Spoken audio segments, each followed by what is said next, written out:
Irmãos, vamos ler então Romanos capítulo 1, versos 16 e 17. O apóstolo Paulo diz: porque não me envergonho do evangelho, pois é o poder de Deus para a salvação de todo aquele que crê, primeiro do judeu e também do grego. Pois a justiça de Deus se revela no evangelho, de fé em fé. Como está escrito, o justo viverá pela fé. O justo viverá pela fé. E é muito importante nós reafirmarmos, estes versos, como nós vamos ler aqui daqui a pouco, o capítulo 10. Nós vivemos em dias onde as pessoas acham que o que irá nortear, ou como elas viverão em suas vidas, não é mais pela fé, mas uma fé bíblica, uma fé genuína, a verdadeira fé, a fé que salva. Essa fé salvadora. Porque hoje nós vivemos em um dia onde há muitas vozes. Todo mundo diz que eles possuem uma verdade. O catolicismo romano vai dizer que eles possuem uma verdade. Você vai para o espiritismo, eles possuem uma verdade. Você vai para o budismo, eles possuem uma verdade. Cada um possui uma verdade. Todavia, Jesus diz que ele é a verdade. Ele não é uma das verdades. Ele diz: eu sou a verdade. Eu sou o caminho, a verdade e a vida. Ninguém vem ao Pai a não ser por mim. Então, por mais que hoje nós possamos olhar e muitas pessoas professam, e nós podemos perceber que há ali devoção, que há ali dedicação. Muitos deles praticam, inclusive, muitos sacrifícios. Pagam penitências em prol daquela fé que eles tanto professam. Todavia, Paulo vai nos mostrar aqui no capítulo 10 que, para que nós sejamos salvos, somente há um caminho para que nós venhamos ser salvos. As pessoas dizem que todos os caminhos nos levam a Deus. Quando se trata no quesito de salvação, isso é uma mentira. Agora, para o dia do juízo, para o grande dia do juízo, isso é uma verdade. O apóstolo Paulo vai nos dizer: importa que todos nós compareçamos perante o tribunal de Deus para sermos julgados, segundo o bem ou mal que cada um de nós fizermos. Então, no grande dia, no dia do juízo, todos, católicos, espíritas, budistas, ateus, todos estarão frente a frente com o Criador.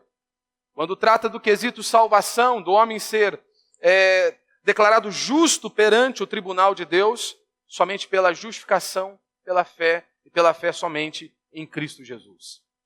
E é importante dizer que o justo viverá pela fé, porque em dias como o nosso, onde as pessoas não avaliam mais aquilo que está sendo pregado. As pessoas vão em busca de uma igreja onde ela se sinta bem, onde ela possa sentir, seja um arrepio, algo emocional, para que ela possa dizer e bater o martelo: Deus está neste lugar. As pessoas buscam lugares onde as canções mexam com o seu interior. Você precisa se lembrar que quando nós nos reunimos para o culto solene, para a reunião solene do ajuntamento do povo de Deus, as canções que são entoadas não é para te agradar, não é para me agradar. Mas as canções nós cantamos para Deus, o culto é para Deus. Então buscamos cantar canções que glorifiquem ao nome do Senhor. Porque afinal de contas as canções não são para você e também não é para mim. Cantamos para Deus. Mas hoje há uma busca por esse emocionalismo, por esse sentimentalismo. E eu não tenho nenhum problema com relação à emoção. Deus nos fez assim. Nós temos isso. Deus nos criou com emoção. O emocionalismo, ele é fruto. Ele não vem como um fruto da verdade. É bênção quando você ouve uma pregação e você é impactado por aquela verdade, o Espírito de Deus opera em você, quebranta o seu coração e você se derrama em lágrimas diante do Senhor, como fruto da verdade. Isso é maravilhoso. Agora o sentimentalismo não, é sentimento, emoção por emoção. E hoje muitos querem conduzir as suas vidas com base no emocionalismo, com base no achismo, com base naquilo que eles acham, naquilo que eles pensam. Mas Paulo está dizendo que o justo ele viverá pela fé. Mas uma fé bíblica, uma fé genuína. E é isso que ele vai nos mostrar aí no capítulo 10. Por isso abra lá comigo o capítulo 10, por favor. Verso 10. Verso 9, verso 10.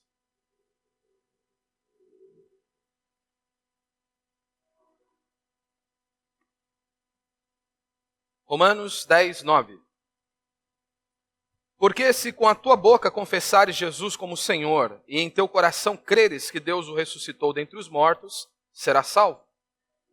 Pois com o coração é que se crê para a justiça, e com a boca se faz a confissão para a salvação.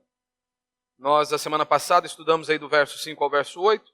Hoje nós prosseguimos aí nos 2 versos e apenas, na verdade, eu vou falar apenas de uma porção destes versos aqui, aonde Paulo diz que Jesus é o Senhor. Ou seja, Ele é Deus sobre tudo e sobre todos. Mas antes de nós partirmos aí para a análise desse texto, algumas pessoas criam um embate com relação a esses 2 versos. Pois, afinal de contas, no verso 9 diz o seguinte: se com a tua boca confessares Jesus como Senhor e em teu coração creres que Deus o ressuscitou dentre os mortos, serás salvo. Nós vemos que no verso 9 Paulo diz, primeiro, o confessar, o abrir os teus lábios, vem antes de crer no coração. E aí o verso 9, o verso 10, ele inverte, né? Esta análise aqui. Ele diz, pois com o coração é que se crê para a justiça, e com a boca se faz a confissão para a salvação. Se no verso 9 primeiro vem a confissão, no verso 10 primeiro vem o crer no coração. Martin Lloyd Jones e grandes outros servos de Deus, eles trazem uma análise muito prática deste verso, e creio eu, no caminho correto. No verso 9 nós vemos ali a perspectiva daquela pessoa, assim como eu e você, somos um cristão. E dizemos e anunciamos, olha, se crê no Senhor Jesus, né? Crê que Ele é o Senhor, sobre tudo e sobre todos. Você abrir os teus lábios e professar a sua fé e crer no seu coração, esse está salvo. Então, o verso 9 é nessa perspectiva, daquele cristão que está declarando a sua verdade, aquilo que ele crê. E aí no verso 10, vem o seguinte, ali no verso 10 nós temos a ótica, como que ele pode, como que esse cristão ele vem e declara isso com tanta ousadia? Se confessar o Senhor será salvo. E aí é na ótica daquele que crê. O primeiro é como eu estivesse falando, e na segunda eu tenho essa ousadia e essa intrepidez para falar isso, porque algo aconteceu dentro de mim. Não é isso que o salmista vai dizer? Cri, por isso falei. Porque eu creio em algo dentro do meu coração, essa verdade está dentro de mim. Eu vou verbalizar, eu vou professar a minha fé. Jesus também não nos disse que a boca fala do que o coração está cheio? Ou seja, vai verbalizar aquilo que está dentro de você, deve ser verbalizado. E Paulo está nos mostrando este caminho. Então o tema da minha mensagem hoje aí é a fé salvadora. E um dos pontos aqui, que é o primeiro ponto que eu quero, se Deus assim permitir, falar com você e compartilhar com você, é Jesus é o Senhor. Porque esta é a ênfase. Hoje muitas pessoas prometem inúmeros caminhos. Todavia, nas Escrituras, o cristianismo, a fé bíblica, ela é absoluta. É absoluta. Não tem nada relativo na fé cristã.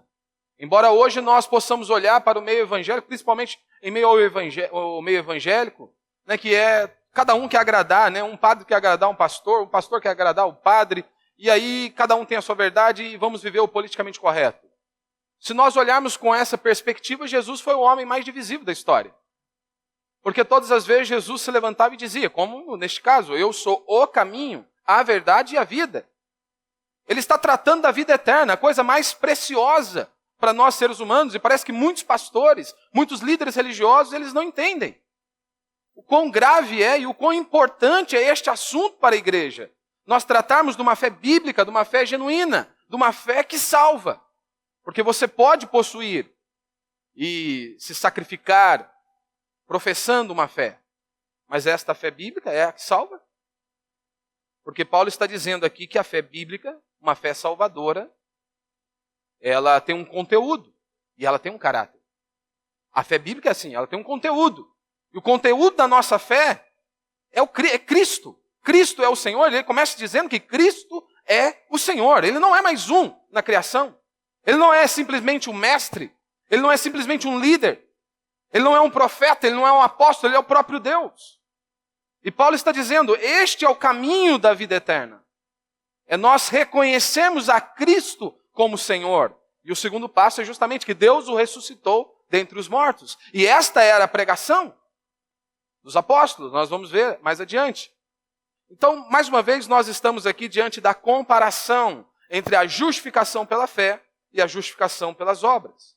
Descritas aqui pelo apóstolo Paulo, no capítulo 10, nos versos anteriores, como a justiça mediante a lei e a justiça mediante a fé. Aquela justiça que vem pela fé. E Paulo nos disse que a justiça mediante a lei, ela é simplesmente sem esperança.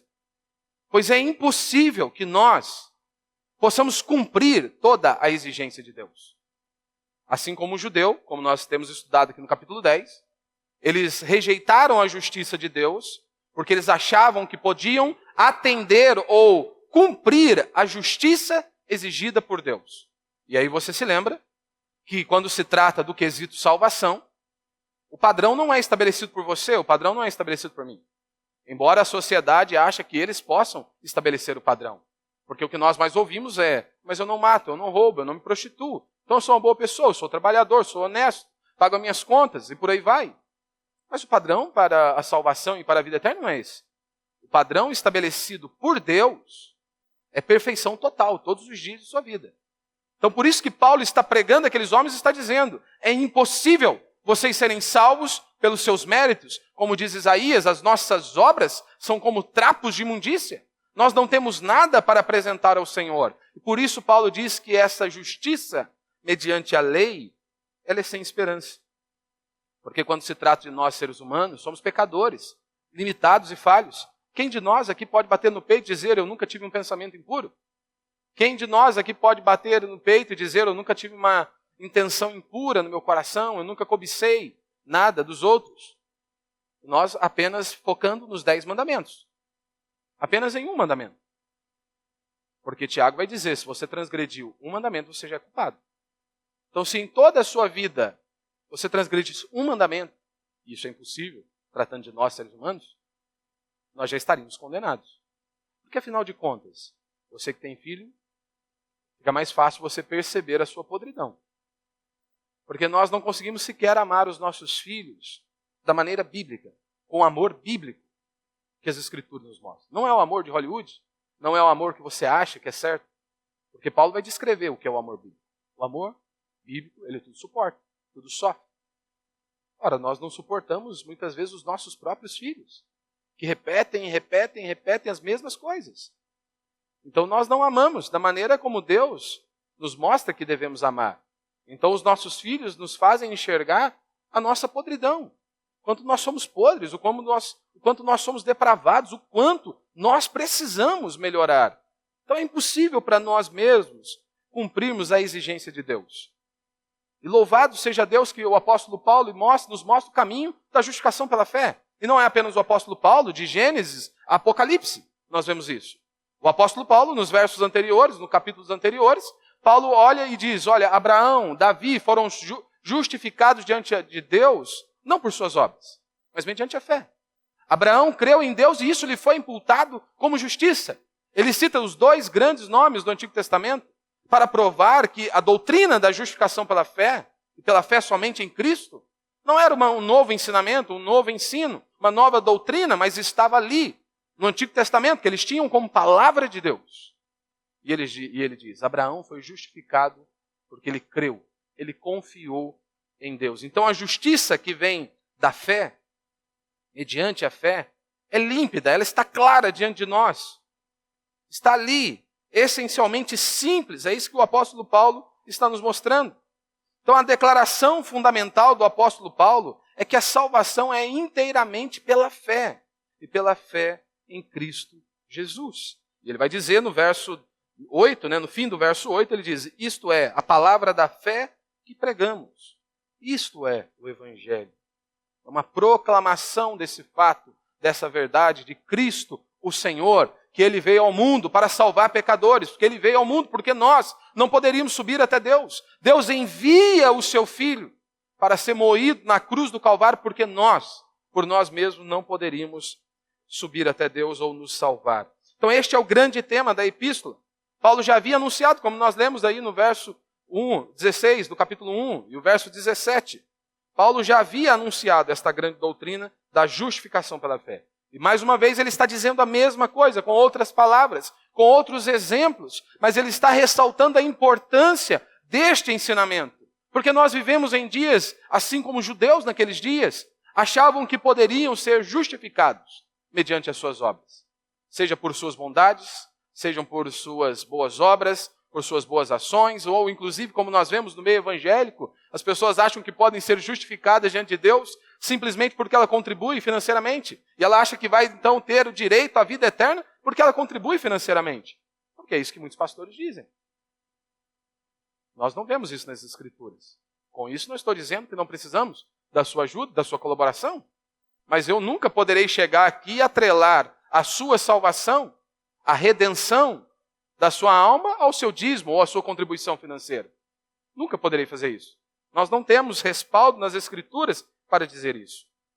Então Paulo está dizendo esta verdade. Ele diz que a única maneira de alguém ser justo diante de Deus é crer no que Deus proveu em nosso Senhor Jesus Cristo. Havia um preço e Deus então envia a sua oferta.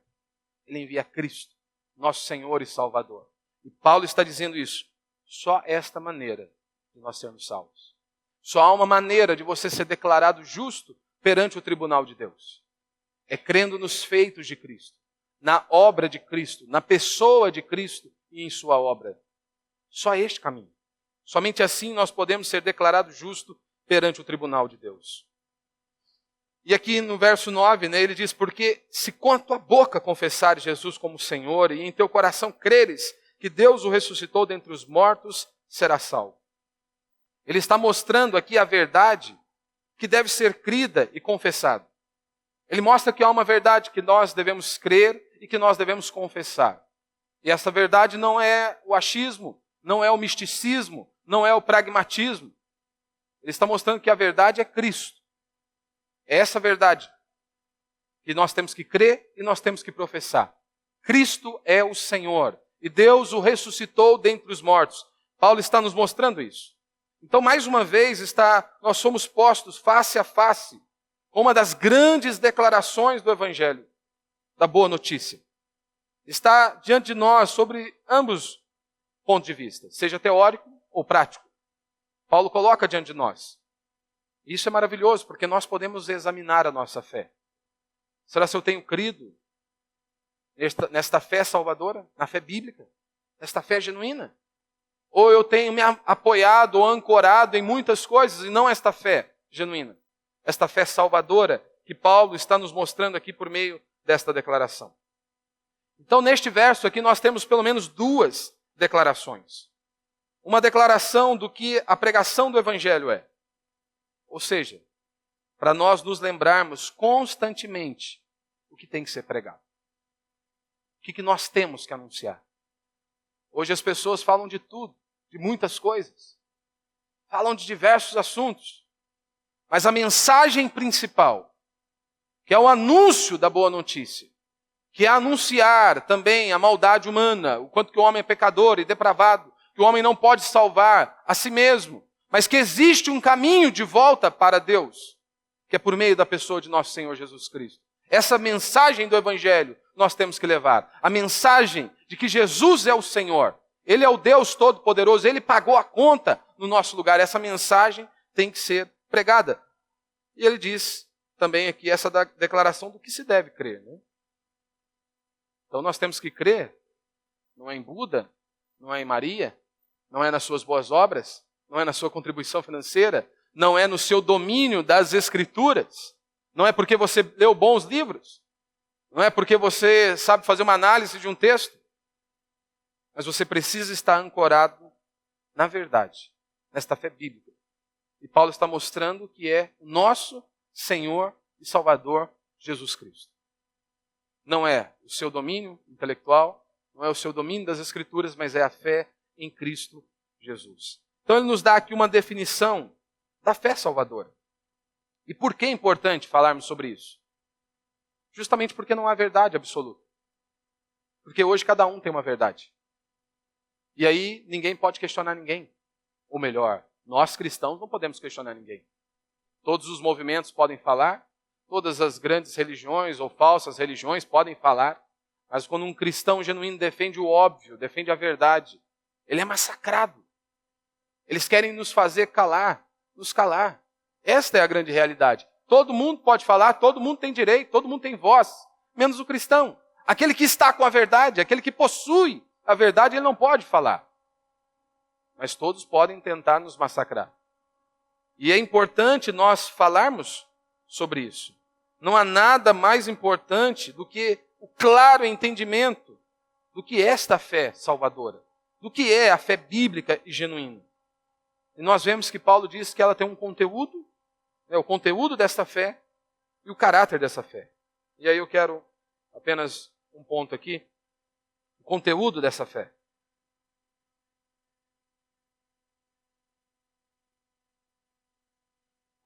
Como eu disse, certamente não há na esfera da igreja nada que seja mais importante nos dias atuais do que se pregar sobre isso. A fé salvadora. A fé bíblica, genuína. E isso nós temos que propagar ao mundo. Porque o mundo está perdido. Essa é a grande realidade. Quando você olha, mesmo aquelas pessoas que não frequentam locais de culto, mesmo aquelas pessoas que não professam uma fé, todos eles têm um veredito. Todos eles sabem mostrar um caminho. Todos eles vão dizer, não, mas se você praticar o bem, você não precisa ir a um culto, você não precisa ir a uma igreja, você não precisa fazer isso, aquilo. Você precisa amar. E aí, se você fizer isso, você está cumprindo o mandamento do Senhor, e então você vai sim herdar a vida eterna. E quando nós olhamos, por que o mundo está assim? Tão confuso também. Porque, querendo ou não, o mundo tem ouvido falsos líderes, falsas igrejas, com falsos ensinamentos. E eles estão sendo ancorados, estão ancorando nessas mentiras. Muitos têm defendido isso. Por isso que há esse caos total. Porque, de uma certa forma, eles estão ouvindo. Ouvindo o que é errado, mas estão ouvindo. Então nós vemos que grande parte hoje desta confusão é justamente por conta da igreja. De não há um ensino claro das Escrituras. De não deixar de maneira clara que a nossa fé, ela é objetiva. Que ela é absoluta, é uma verdade absoluta, não é relativa. Jesus não negociou essa verdade. Jesus não negociou o caminho da vida eterna. Jesus não quis agradar a todo mundo e dizer, eu sou um dos caminhos. Ele não quis. Se ele mudasse uma palavrinha, estava todo mundo tranquilo. Mas ele não quis. Ele simplesmente disse, eu sou o caminho, a verdade e a vida. E ele diz de maneira muito clara, ninguém vem ao Pai a não ser por mim. Por que é importante falar isso? O que é que os cristãos acham, acreditam, que os tornam cristãos? Você vê que até os cristãos estão perdidos. Eles não sabem o que os torna cristãos. Eles não sabem. Paulo está dizendo aqui que o que faz de você um cristão genuíno não são algumas ideias, noções gerais de como se deve viver. Ou seja, resumindo em outras palavras, Paulo não está dizendo que o que faz de você um cristão genuíno é a moralidade. Embora isso seja resultado desta verdade. Porque se nós cremos neste Deus absoluto, neste Deus verdadeiro, sim, que nós vemos aqui princípios morais. Se nós cremos nesse Deus, nós vamos prezar pela moralidade. Mas convenhamos, há muitas pessoas que não creem em Deus, que não professam nenhuma fé, mas eles têm um certo padrão de moralidade, há alguns valores que eles não negociam, defendem alguns valores muito parecidos até com os nossos. Então não é a moralidade que vai definir se você é um cristão genuíno. E isso é uma grande confusão hoje em meio à igreja. Este é um ponto onde muitos se desviam do rumo certo. Paulo está colocando diante de nós que o que define um cristão genuíno, o que é um cristão, que torna uma pessoa um cristão genuíno, não é ter um padrão de moralidade. Ele não está dizendo isso. Então, algumas coisas que as pessoas acham que os tornam, cristãos. Primeiro é se preocupar isso aí com o estado moral do seu país. E é claro que isso é algo louvável. Não estou dizendo que não devemos nos preocupar com a moralidade da nossa nação. Porque convenhamos, meu irmão, se uma nação ela é completamente depravada, como nós vemos em nossos dias, aonde o que é imoral é aplaudido, é celebrado, uma nação dessa nunca vai prosperar. Uma nação dessa nunca vai avançar. E foi exatamente isso que aconteceu. Por longos e longos anos, fomos ensinados, fomos doutrinados, aonde o resultado está hoje diante dos nossos olhos. Uma imoralidade sexual para todos os lados, aonde não há padrão, não há certo e errado, porque as pessoas tentaram tirar Deus do centro. Porque se não há Deus, não há certo, não há errado. Porque Deus é que vai nortear tudo. E eles fizeram de tudo para arrancar Deus. Então nós vemos isso. Se preocupar com o estado moral do seu país não quer dizer que você é um cristão genuíno. Por quê? Ora, o fato de uma pessoa se preocupar com a moralidade do seu país é algo louvável, é legal, mas isso não quer dizer que ela é um cristão. Um ponto mais fácil para você entender isso, por exemplo, os políticos. Tem muitos que olham para os políticos hoje e dizem, porque ele tem uma pauta conservadora, porque ele tem alguns valores ali, uma questão na quesito moralidade, e aí alguns acham, só pode ser cristão. Ele defende os mesmos valores que nós. Só pode ser crente. Nem sempre. Às vezes há uma preocupação. Mas isso não é uma garantia que ele é um cristão genuíno. Não é. Nós vimos aí, no caso ali do aborto, né? Recentemente aí, na semana passada, nós vemos pessoas que não professam uma fé bíblica, uma fé verdadeira, defendendo um valor. Estavam errados? Claro que não. Mas aí, podemos garantir que estavam professando uma fé bíblica? Uma fé realmente salvadora, como Paulo está nos dizendo aqui? Então aqui, o conteúdo da fé salvadora, ela não se compõe de ideias sobre a vida, de ideias, de modos, de comportamentos morais. Paulo está nos dando aqui uma síntese, um sumário da nossa fé cristã. E ele não expressa que a fé bíblica salvadora e o que define um cristão genuíno é por meio disso, por meio da moralidade. Então, se Paulo não define dessa maneira, inspirado por Deus, cheio do Espírito de Deus, nós também não podemos definir assim. Paulo está dizendo que uma fé bíblica, uma fé salvadora, ela anuncia a Cristo Jesus como Senhor e Salvador, ela anuncia a Cristo, que Deus o ressuscitou dentre os mortos. E essa verdade que nós também temos que pregar, que temos que anunciar. Uma segunda coisa que as pessoas acham que as torna cristã é a experiência que elas possuem, e nada mais. Eu senti isso, eu acho que é assim, eu vivi isso, é o que importa. Isso reflete o que eu acabei de dizer. Isso é o reflexo do que eu acabei de dizer, que não há verdade absoluta. Cada um carrega uma verdade. Se você tem uma verdade, eu tenho uma verdade. Então não temos verdade. Se um pastor diz A e o outro diz B, é impossível que os dois estejam certos. Um tem que estar errado. Essa é a lógica. Se eu falo A, o pastor da esquina fala B, não tem como nós dois estarmos certos. A aplicação do texto pode mudar. A interpretação do texto não. Não tem como os dois estarem certos. Um fala o oposto do outro e os dois estão certos? Não.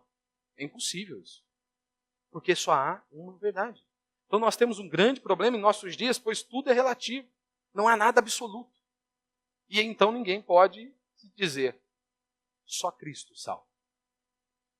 Só há um meio de nós sermos declarados justos perante o tribunal de Deus, que é mediante a fé em nosso Senhor Jesus Cristo. Então muitos rejeitam a verdade objetiva ou absoluta, porque para eles o que importa é simplesmente a experiência. Quantas pessoas, para definirem Deus ou a sua fé, eles vão dizer o seguinte: para você saber se você é um cristão genuíno, basta você analisar a sua vida. Se você experimentou algo que você não consegue descrever com palavras, aquela sensação maravilhosa, isso mostra que você é um cristão. Isso mostra que você tem Deus. Há muitos que chegam a dizer que você não precisa vir para a reunião solene do ajuntamento do povo de Deus. O culto não é algo negociável. Deus não pediu a minha opinião, a sua opinião. Ele estabeleceu. E Ele decidiu que seria desta maneira, aonde nós nos reuniríamos e celebraríamos a Ele, o adoraríamos, seríamos instruídos por meio da sua palavra, para que possamos conhecê-lo e nos aproximar dele. Foi assim que Ele estabeleceu. Mas aí as pessoas dizem, não há necessidade disso. Você não precisa ir para o culto, local de culto, ouvir a palavra, ir à igreja para encontrar com Deus. Você pode estar lá em meio aos incrédulos. Você pode estar ali andando pela rua e você simplesmente vai começar a analisar a vida daquelas pessoas. Comece a olhar, veja como eles tratam uns aos outros. Eles não temem a Deus. Eles não professam uma fé bíblica genuína, verdadeira. Fique olhando, observe para eles e você vai então perceber o amor, a caridade ali no meio. E aí você vai dizer, só pode ser Deus. Só pode ser Deus. Então você consegue perceber que, em última instância, o que decide se os homens e mulheres são cristãos ou não, nada mais é do que uma experiência, do que um achismo, do que eles acham, do que eles sentem. É isso que define. E Paulo não está dizendo isso. O que vai definir se é um cristão genuíno, verdadeiro, é que ele possui uma fé bíblica, uma fé que salva. E essa fé anuncia Cristo, Jesus como Senhor, e que Deus o ressuscitou dentre os mortos. Então hoje não há uma verdade objetiva. Segundo esse ensino, o cristianismo é puramente uma questão de experiência pessoal. Ou seja, dos nossos sentimentos e de tudo que acontece conosco. Isso é cristianismo para eles. Não, isso não é cristianismo. Eu sei que não há nada de novo nesta afirmação que eu estou fazendo, mas é algo que ganha força dia após dia, embora seja algo antigo. As pessoas, nós hoje estamos no século 21. Nós não precisamos mais disso. Nós podemos trilhar os nossos caminhos, né? Mas Paulo está dizendo que a fé cristã ela tem um conteúdo. A fé cristã tem um conteúdo. E ele diz, confessar a Cristo Jesus como Senhor em teu coração e será salvo. É isso que ele está dizendo. Portanto, essa ideia moderna de atualizar o cristianismo, atualizar as escrituras, não só não é o cristianismo, como também é uma completa negação do cristianismo. O cristianismo não precisa ser atualizado. A Bíblia não precisa ser atualizada. O evangelho é que tem que ser pregado. O evangelho bíblico, genuíno, puro e simples, é que tem que ser propagado dia após dia, por meio das nossas vidas. Portanto, meu irmão, essa ideia que nós vemos hoje, e muitos cristãos, né, pelo menos se intitulam cristãos, que ficam bravos, irados, quando um pastor se levanta e diz, olha, fulano é um herege, você não pode segui-lo. Aquilo lá trará destruição para a sua vida, para a sua família. Aí as pessoas dizem, pastor, mas vocês não têm amor. Vocês criticam muito, vocês falam mal muito. É mesmo? Qual o problema com isso? Então você não deveria ler as escrituras, pelo menos não as epístolas. Porque afinal de contas, as epístolas estão escritas aqui justamente porque heresias, porque falsos líderes, falsos mestres estavam tentando semear a heresia no seio da igreja. E então os apóstolos, homens inspirados por Deus, escrevem grande parte das epístolas com este propósito: repreender os hereges, calar os hereges, defender a sã doutrina. Foi para isso, para trazer paz ao coração daqueles cristãos que estavam vivendo de maneira completamente angustiante, porque pessoas estavam semeando heresias. Para o próprio Cristo. Ele olha para os fariseus e os condena. E é claro, toda doutrina é perigosa. Aqui, quando falo em olhar e dizer, não, aquele fulano é um herege, ele está conduzindo as pessoas para o buraco, nós temos que vigiar a intenção do nosso coração. Porque muitas vezes podemos falar isso para achar que somos superiores a eles. Para mostrar que temos conhecimento, você pode fazer isso, eu posso fazer isso. E se fizermos assim, estamos errados, estamos pecando. O objetivo não é destruir alguém, não é mostrar que você é superior a alguém, mas é você mostrar, não, é isso que Jesus disse. A palavra de Deus mostra este caminho, só há esta verdade, não há várias verdades. Jesus fez isso com os fariseus. Nós vemos o apóstolo Paulo, o João, todos eles defendendo uma verdade. Que Cristo é o Senhor, que Deus o ressuscitou dentre os mortos. No passado, meu irmão, no passado, os hereges, eles eram condenados pelas igrejas e eles eram excomungados. Não é isso que a palavra de Deus diz? Paulo vai dizer, começaram a semear a doutrina, falso ensino, fazei-vos calar. Ou seja, calem essas pessoas. Mas nós achamos que é normal as pessoas semearem heresias, como por exemplo, como é que você vai ser salvo? Por uma rosa ungida? Um cajado ungido? Por misticismo? Pragmatismo? Quando as pessoas anunciam isso, elas estão dizendo que a obra de Cristo foi insuficiente. Elas estão simplesmente dizendo que o sacrifício de Cristo Jesus naquela cruz não valeu de nada. Elas estão simplesmente mostrando que a obra de Cristo, o alto preço que foi pago naquela cruz, não serviu para nada. Porque nós precisamos fazer alguma coisa. Então nós não podemos nos calar diante de falsos ensinos, de heresias. Nós temos que propagar o Evangelho, nós temos que anunciar o Evangelho. E aí quando nós olhamos para a igreja, quando você olha para a igreja primitiva, Esta era a ordem, façam esses homens calar. Quando você olha para a história da igreja, quando os hereges começavam a se levantar, eles eram excomungados. Essa é a palavra. Por que nós temos essa bagunça que nós temos hoje? É porque a igreja não faz a mesma coisa hoje. Esse é o problema. A igreja não faz isso. A igreja não pratica a mesma coisa hoje. E é por isso que ela se encontra nesta péssima condição de desespero e de inutilidade. Essa é a grande palavra. Inutilidade. Porque as pessoas hoje simplesmente abrem suas Bíblias e dizem que Deus está falando. Deus está falando. Ora, em muitos lugares, o que vai ser dito exatamente é isso. Deus está falando. Como nos tempos de Jeremias, como nos tempos de Jesus, sempre houve os falsos profetas. Pessoas que diziam paz, paz, quando não havia paz. Pessoas que estavam tentando consolar o coração de outros, quando na verdade o que precisava ser feito era arrependimento de pecado. Chamar as pessoas ao arrependimento. Hoje muitos querem prometer o reino dos céus sem antes dizer arrependei-vos. A mensagem de Cristo, a mensagem de João Batista, a mensagem dos profetas e apóstolos sempre foi essa. Arrependei-vos porque está próximo o reino dos céus. Não haverá reino dos céus sem arrependimento. Não haverá reino dos céus sem primeiro confessarmos os nossos pecados. Então Paulo está dizendo que esta verdade é objetiva. O conteúdo da nossa fé. Mas acerca do quê? Ora, acerca de Jesus. Todo o cristianismo gira em torno disso. De uma pessoa que pertence à história. Que pisou neste mundo. Que realmente fez um divisor de águas neste mundo.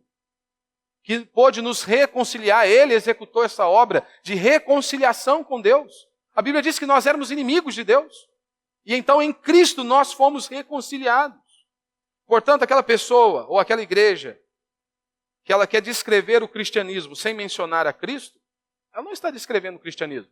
Está descrevendo qualquer outra coisa, menos cristianismo. Essa é a astúcia do diabo. Essa é a tentativa do diabo de tentar cegar as pessoas. Falar sobre o cristianismo sem mencionar a pessoa de nosso Senhor Jesus Cristo. A sua obra e a sua pessoa. Tudo aquilo que ele fez. Portanto, a fé cristã é sobre essa pessoa. Sobre quem ele é. Sobre o que aconteceu com ele. Sobre o sentido de tudo isso. Por que ele precisou vir aqui? Por que ele precisou deixar toda a sua glória, todo o seu poder?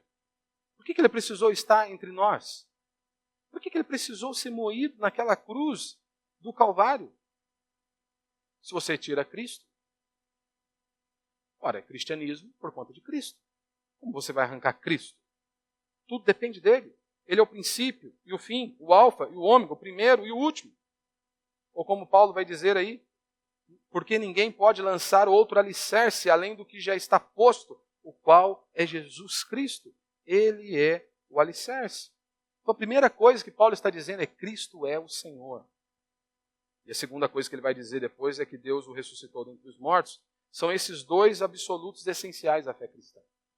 Nós temos que anunciar, nós temos que propagar. Não haverá salvação se não tivermos um claro entendimento desta verdade. Que Cristo é o Senhor e que Deus o ressuscitou dentre os mortos. Essa era a verdade pregada na igreja primitiva. Como, por exemplo, Atos capítulo 17, verso 18. Eles começaram a indagar os ensinos de Paulo. E aí diz, Paulo anunciava a boa nova de Jesus e a sua ressurreição. Ele anunciava o evangelho de Cristo Jesus, a boa notícia, que ele veio ao mundo salvar os pecadores e que Deus o ressuscitou dentre os mortos. Esta é a primeira declaração. Essa é a primeira declaração. Se você se lembra, meu irmão, os judeus, eles consideravam o nome de Deus algo muito precioso. Muito precioso. Inclusive, muitos estudiosos vão dizer acerca dos escribas, né, que eram aqueles que faziam as cópias ali das escrituras, que havia uma pena especial para escrever o nome de Deus. Se você já leu a escritura, você já percebeu que há várias vezes ali o nome de Deus. E aí diz que havia todo um ritual para fazer isso. Havia uma pena especial, tinham que ajoelhar, depois fazer todo um ritual para escrever o nome de Deus. Então havia um grande zelo com relação ao nome de Deus. O que Paulo está dizendo aqui é exatamente isso. Se você confessar a Cristo como Senhor. O que ele está dizendo é, você precisa confessar Jesus, Ele é Deus. Ele é o Senhor, o Deus Todo-Poderoso, o Criador dos céus e da terra. Uma canção que nós acabamos de declarar, que é Colossenses, capítulo 1, que está mostrando quem Cristo é. Então isso significa, naturalmente, né, e é isso que o Novo Testamento nos mostra, quem Cristo é. Em todo o Novo Testamento nós vemos esta preocupação em deixar muito claro a pessoa de nosso Senhor Jesus Cristo, que Ele é 100% homem e 100% Deus. João vai combater esta heresia em sua epístola. Alguns estavam se levantando e diziam, não, ele não tinha corpo, ele era como se fosse um holograma. Ora, mas para ele nos representar na cruz, precisava ter um corpo assim. Então João está escrevendo a sua epístola para combater os hereges. Para dizer, não, se Cristo não morreu numa cruz, se ele não estava pendurado no madeiro, se aquilo era um holograma, nós estamos perdidos. Não há ressurreição. Se não há ressurreição, nós estamos condenados. Se não houve uma morte, um preço não foi pago, como Deus exigiu, nós estamos perdidos. Então é isso que Paulo está dizendo. Que aqueles que confessam com sua boca que Jesus é o Senhor, que Jesus é Deus, que eles creem que Cristo é o Senhor e que Deus o ressuscitou dentre os mortos, são homens e mulheres que são salvos, foram lavados e remidos pelo sangue do Cordeiro. Então dizer que Jesus é o Senhor é fazer uma declaração sua, a sua pessoa, quem Ele é. Ou seja, você está afirmando que você crê nele, que Ele é Deus, que Ele é o Senhor, sobre tudo e sobre todos, que a sua fé está ancorada nesta verdade. A sua fé não está ancorada naquilo que você acha. A sua fé não está ancorada em suas obras. A sua fé não está ancorada no seu conhecimento intelectual. A sua fé está ancorada na verdade que Cristo é o Senhor, sobre tudo e sobre todos. Porque é isso que Paulo vai dizer aqui no capítulo 9. Paulo diz de maneira muito clara no capítulo 9. Ele diz de Cristo que Ele é sobre todos, Deus bendito eternamente. Essa é uma grande declaração de todo o Novo Testamento. Cristo é o Senhor, sobre tudo e sobre todos. Os evangelhos, as epístolas, foram escritas para estabelecer e confirmar a fé dos crentes, para solidificar a fé dos cristãos. Porque, convenhamos, como nos nossos dias, se levantavam a filosofia, se levantavam os hereges, e isso assolava a vida dos cristãos. Porque, convenhamos, imagine, anos e anos instruído em algo. De repente, agora, Cristo é o Messias. Ele é o Salvador.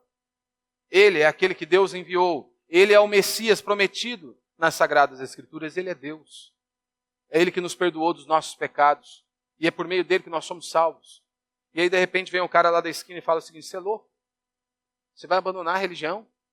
Quantos anos de religião? Você vai abandonar a religião? Você vai seguir esse homem? Cristo? Você vai seguir esses discípulos que estão dizendo que Ele é Deus? Você vai seguir esse homem? Não, ele pode ser um bom líder. Ele pode ser um profeta, mas não Deus. E então o Novo Testamento está ali, grande parte das epístolas e do Evangelho é justamente para tentar trazer ali uma solidez à fé dos cristãos, para solidificar a fé dos cristãos, trazer paz ao coração deles. Ei, não se apavorem. Vocês estão ancorados na verdade. Vocês estão ancorados naquele Deus, Cristo, é o Senhor. Ele é Deus sobre tudo e sobre todos, como Paulo descreve muito bem aqui em Colossenses. Ele é o Senhor sobre toda a criação. Senhor sobre toda a criação. Então esse ensino, meu irmão, ele é muito importante, foi muito importante nos dias do apóstolo Paulo e é importante nos nossos dias e sempre será. O ensino da fé salvadora, a fé bíblica, essa fé genuína. Não é misticismo, não é pragmatismo, não é emocionalismo, mas é a verdade. Cristo, o Senhor, e que Deus o ressuscitou dentre os mortos. Em Colossenses, no capítulo 2, Paulo começa a advertir aos cristãos justamente isso. Olha, tende cuidado. Tende cuidado porque tem se levantado muitos falsos ensinos. Tomem cuidado, eles estão negligenciando a obra de nosso Senhor Jesus Cristo, o feito de Cristo naquela cruz do Calvário. Tomem cuidado.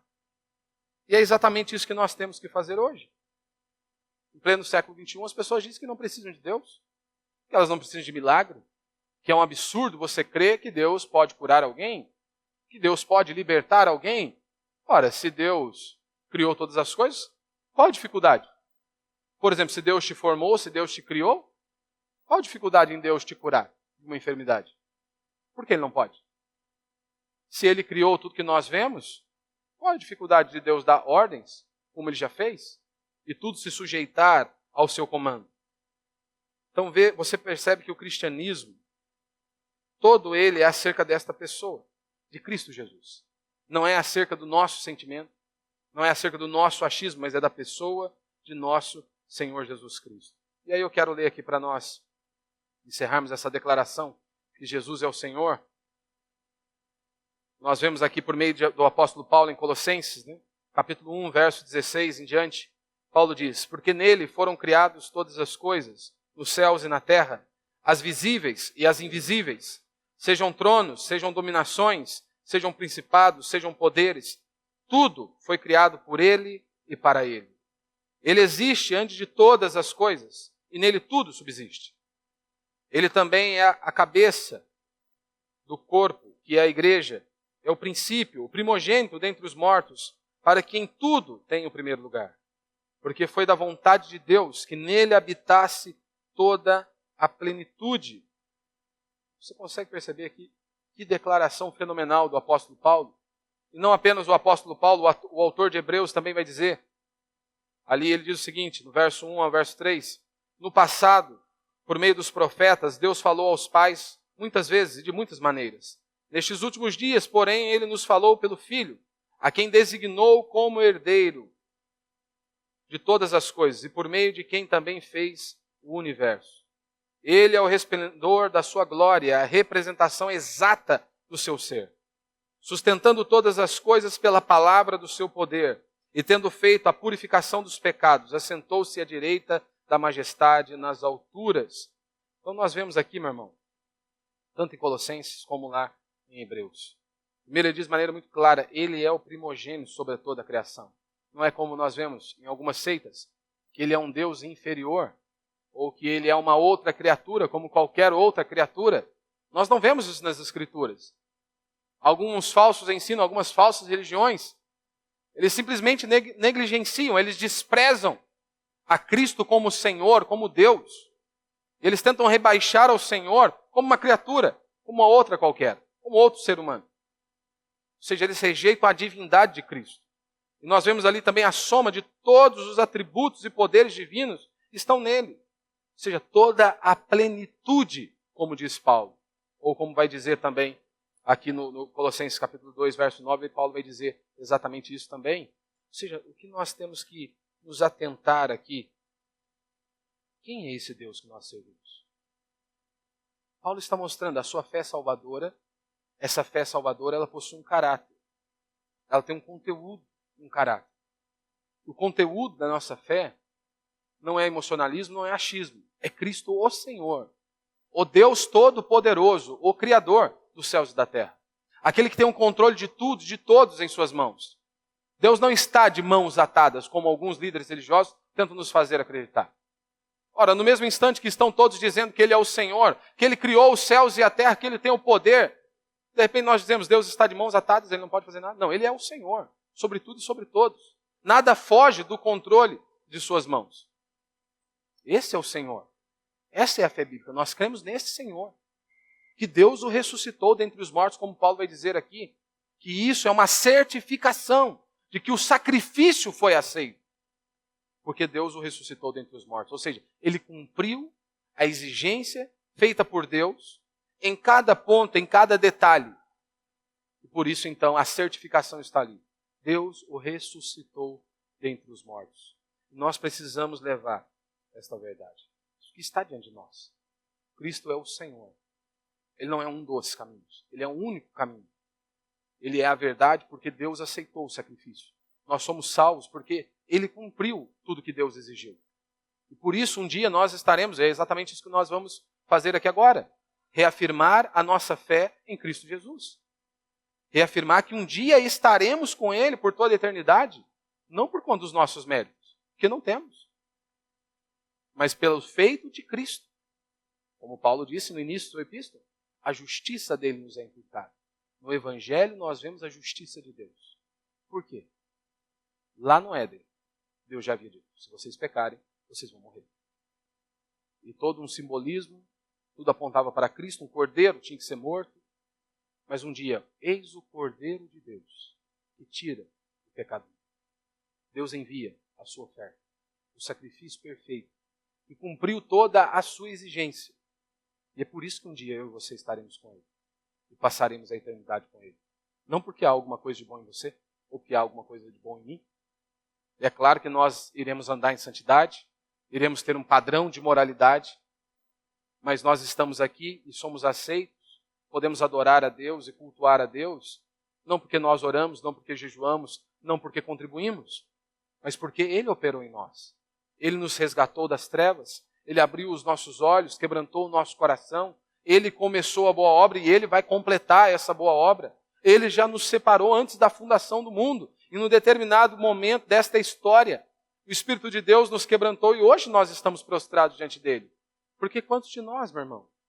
Quantos de nós vivemos por longos e longos anos no mundo? Não queríamos saber de Deus. Mas um dia Ele nos quebrantou. Um dia Ele abriu os nossos olhos. A verdade brilhou como o sol ao meio-dia diante de nós. E tudo isso não é para que eu e você venhamos nos vangloriar. Nós não somos melhores do que uma prostituta, do que um traficante ou qualquer outra pessoa que você queira se comparar. Se não fosse a graça de Deus, todos nós aqui temos potencial para sermos igual ou superior a Hitler, ou qualquer um. Hitler, as pessoas acham que Hitler foi uma anomalia. Não, todos nós aqui temos potencial para sermos igual ou superiores a eles. Basta as pessoas pisarem no nosso calo, tocarem naquilo que nós amamos, e você vai ver uma fera se despertando dentro de você. Então não há nada de bom em nós. Somente a bondade de Deus, a misericórdia de Deus nos alcançou, e é por isso que nós estamos aqui, e é por isso que nós vamos mais uma vez celebrar a ceia e reafirmar esta verdade. Ele é o Senhor, sobre tudo e sobre todos. Não há ninguém como o nosso Deus. E Deus o ressuscitou dentre os mortos porque a oferta, o sacrifício foi perfeito, foi aceito por Deus. E ali está a comprovação de que sim, um dia nós estaremos com o Senhor, porque Ele cumpriu tudo que Deus exigiu.